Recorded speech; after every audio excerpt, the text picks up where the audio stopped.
Kalau kita sedang dalam kondisi sendiri, butuh teman curhat, Allah sebaik-baik tempat curhat. Butuh pertolongan, Allah sebaik-baik penolong. Butuh kebaikan, Allah memiliki segala kebaikan. Butuh jalan keluar, Allah lah yang satu-satunya yang punya jalan keluar dari semua kebuntuan hidup kita. Makin banyak masalah, makin dekat sama Allah. Enggak apa-apa kalau kita ngerasa, saya mah enggak pede dekat sama Allah. Kenapa? Saya banyak dosa. Kalau gitu dekat sama Allah sebagai pendosa. Gimana dekat sama Allah sebagai pendosa? Tadi, Rabbi zalamtu nafsi faghfirli. Ya Rabbi, saya menzalimi diri saya sendiri, maka ampunkanlah dosa saya. Deketin Allah dengan minta ampun. Enggak pede datang ke Allah. Kenapa? Soalnya takut ngecewain Allah. Kan kita udah minta, nanti Allah ngasih. Udah gitu, namanya manusia kadang-kadang kalau udah selesai dari masalah, balik lagi dia. Jauh lagi dari Allah, lalai lagi, dosa lagi, kan suka gitu. Karena kita masih kayak ragu sama kemampuan kita. Saya bisa nggak ya istiqomah? Saya bisa nggak ya taubatan nasuha? Daripada nanti saya udah minta sama Allah, Allah tahu banget kalau saya tuh masih labil, kan nggak enak. Udah nggak apa-apa. Kita berbuat dosa, datang lagi sama Allah. Dosa lagi, datang lagi sama Allah. Kapan sih Allah pernah putus asa mengampuni dosa hambanya? Yang ada itu adalah hambanya putus asa minta ampun kepada Allah. Allah mah nggak pernah putus asa. Nggak ada kalimat satupun di Al-Quran dan hadis Allah bilang gini, saya nggak akan ngampunin dosa kamu lagi. Kenapa? Udah 3 kali saya ampunin, kamu ulangi. Nggak pernah Allah ngomong kayak gitu. Baik di Al-Quran nggak pernah, di hadis nggak ada. Baik hadis Nabi nggak ada, hadis Qudsi juga nggak ada. Nggak ada cerita Allah itu ketika kita datang pertama, ya diampunin. Datang kedua, ya udah deh. Datang ketiga, ini terakhir ya. Allah nggak pernah ngomong gitu kan? Pas yang keempat, tidak ada maaf bagimu. Nggak ada Allah ngomong kayak gitu. Selalu, wahai hambaku, Qul ya ibadiyalladzina asrafu ala anfusihim. Katakan kepada hambaku yang sudah banyak dosa dan menzalimi diri sendiri. Qul ya ibadiyalladzina asrafu ala anfusihim. Allah tuh baik banget loh sama kita. Allah tahu kita banyak dosa, tapi Allah masih manggil kita tuh ibadi, hambaku gitu coba. Itu panggilan lembut loh dari Allah. Allah kalau kasar panggil nama, ya Hanan, itu kasar tuh. Tapi ya ayah abdi itu lembut. Sama kayak Aisyah kalau marah sama Rasulullah manggilnya Muhammad. Aisyah, ini kata Aisyah sendiri, Aisyah radhiyallahu anha. Jadi kalau Aisyah manggil Rasulullah, ya Rasulullah, itu lagi enak tuh perasaannya, lagi moodnya lagi enak. Tapi kalau ya Muhammad, itu lagi marah. Tapi Rasul dipanggil Muhammad biasa-biasa aja ya. Kita mah kalau dipanggil nama, istri celaka nih, durhaka segala macam, keluar dalil. Nabi aja yang punya dalil nggak pernah ngeluarin, kita yang nggak punya dalil suka ngeluarin, kan aneh tuh. Hadis itu ucapan siapa? Ucapan Nabi kan? Ucapan saya apa ucapan Nabi? Lalu kenapa saya lebih sering mengeluarkan hadis itu daripada Nabi? Kan aneh tuh. Nabi aja yang ucapan beliau sendiri, hadis beliau sendiri, nggak pernah ngeluarin hadis-hadis tentang istri harus kayak gini untuk ngedidik istrinya supaya istrinya tunduk. Enggak. Nabi mah ngeluarkan hadis itu kepada kaum muslimah dalam suasana yang nyaman. Tapi kalau lagi marah nggak mau pakai hadis, nggak mau pakai ayat. Kita kalau lagi marah ayat hadis keluar semua tuh. Jadi taklim kita itu bahan untuk marah gitu. Kalau lagi marah terus keluarin nih ayat-ayat yang kemarin saya dengar di ta'lim. Allah tuh baik banget sama kita. Udah banyak dosa masih manggil abdi. Ibadi kalau yang banyak mah. Qul ya ibadiyalladzina asrafu ala anfusihim. Katakan kepada hamba-hambaku. Sama kayak ibu manggil ya Bunayya, wahai anakku, anakku. Udah sering ngecewain ibunya, masih dipanggil anakku, nggak dipanggil nama. Saking maha baiknya Allah kepada hamba. Katakan kepada hamba-hambaku yang melampaui batas. Arti melampaui batas berarti dosanya tuh udah nggak kehitung, udah banyak banget.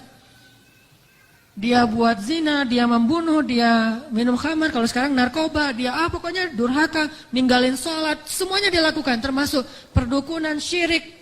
Tapi Allah masih bilang, Qul ya ibadiyalladzina asrafu ala anfusihim. Apa pesannya? La taqnatu min rahmatillah. Jangan putus asa minta ampun sama Allah. Coba, gak pernah Allah putus asa ngampunin kita. Yang ada kita putus asa minta ampun sama Allah. La taqnatu min rahmatillah. Jangan putus asa minta ampun sama Allah. Innallaha yaghfirudz dzunuba jami'a. Allah mengampuni dosa semuanya. Semua dosa diampuni. Tapi Allah pernah syirik. Innallaha yaghfirudz dzunuba jami'a. Saya pernah berzina, ya Allah. Yaghfirudz dzunuba jami'a. Saya pernah durhaka sama orang tua, ya Allah. Yaghfirudz dzunuba jami'a. Saya pernah minum khamar, saya pengedar narkoba, ya Allah. Yaghfirudz dzunuba jami'a. Saya pernah mencuri hak orang lain, ya Allah. Yaghfirudz dzunuba jami'a. Semuanya diampuni. Memangnya ada tempat lagi bagi kita untuk lari dan berserah diri kecuali kepada Allah? Kalau kita punya masalah, adakah tempat yang lebih baik bagi kita untuk datang curhat dan mengungkapkan semua masalah kita daripada Allah? Makanya Musa tahu hal itu. Dia labil memang, dia anak muda dan itu wajar. Tapi dia tahu dan yakin satu kebaikan. Bahwa selabil apapun, sebanyak apapun kesalahannya, dia selalu datang dan mengatakan, Rabbi. Lalu mengakui kesalahannya, zalamtu nafsi ya Rabbi. Salah lagi, bilang lagi, Rabbi zalamtu nafsi, ini gimana nih ya Allah, saya salah melulu. Salah lagi ya Allah, salah lagi deh. Salah lagi ya Allah, salah terus. Salah lagi ya Allah, tolong dong, saya pengen berubah. Terus aja gitu. Jangan datang kepada manusia, makin sering kita datang kepada manusia, kita makin rendah. Makin sering kita datang kepada Allah, kita makin tinggi. Datang lagi, datang lagi. Gimana cara datangnya? Nggak susah datang sama Allah tuh nggak perlu dicari. Nggak ada cerita, Allah lagi lowbat, nggak ada. Kalau manusia kita japri, kita telepon lagi lowbat, dia nggak akan. Atau lagi enak-enak telepon, tiba-tiba mati teleponnya. Gara-gara kita teleponnya pakai WhatsApp call. Jadi kalau ada masuk telepon yang keputus gitu kan ya, cari yang gratis. Kalau ke Allah mah gratis dan nggak akan keputus. Call Allah mah gratis, tinggal gini doang nih. Jadi teleponnya di telapak tangan kita ini adalah gadgetnya. Gini nih. Tekan nomornya gimana? Tekan nomornya tuh tinggal ngomong, nggak perlu ditekan-tekan. Ngomong aja, Rabbi. Udah langsung terhubung tuh, kan cepat banget. Kayak ada telepon gitu ya. Nama istri saya Sarah, sekarang dia ada di atas. Saya kayak misalnya saya mau nelpon istri saya, terus saya nyalain handphone. Sarah, halo. Dia manggil saya Albi. Albi itu artinya kekasihku. Albi gitu kan, ada nggak telepon kayak gitu? Bisa nggak? Ada ya, cuma jarang, saya juga nggak bisa nih, nggak tahu cara nyetelnya. Jadi kalau mau nelpon istri kita, istriku, langsung calling gitu, dan dia langsung ngangkat, nggak lama-lama, kita nunggu lama kok nggak diangkat-angkat, alasannya lagi, kenapa sih nggak diangkat-angkat? Maaf tadi lagi di kamar mandi, misalkan suka gitu tuh. Allah mah nggak ada cerita gituan. Miss call 10, yang ke-11 baru diangkat, nggak ada tuh.